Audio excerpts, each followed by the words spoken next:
स्वागत आहे आमच्या यूट्यूब चॅनलवर। तर राज्यातील शेतकऱ्यांसाठी राज्य सरकारने एक विशेष पॅकेज जे आहे जाहीर केलेला आहे। मात्र आता या विशेष पॅकेजचे जे पैसे आहेत शेतकऱ्यांच्या खात्यामध्ये कधी जमा होणार याची जे आहे वारंवार शेतकरी वर्गाकडून सांगितलं जात आहे। मात्र याबाबत एक स्पष्टीकरण जे आहे महाराष्ट्र राज्याचे कृषी मंत्री दत्तात्रय भरणे यांच्याकडून देण्यात आलेली आहे। नुकसानग्रस्त शेतकऱ्यांना देण्यात येणारी रक्कम ही दिवाळीपूर्वीच देण्यात येणार आहे।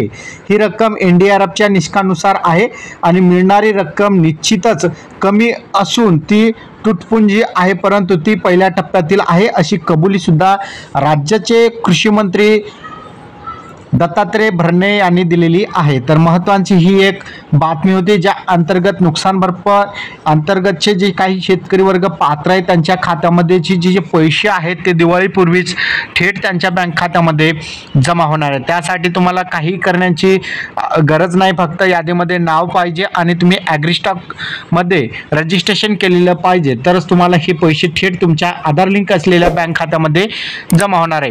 हा व्हिडिओ तुम्हाला कसा वाटला कमेंटमध्ये नक्की सांगा। चॅनलवर नवीन असाल चॅनलला सबस्क्राइब करा। धन्यवाद।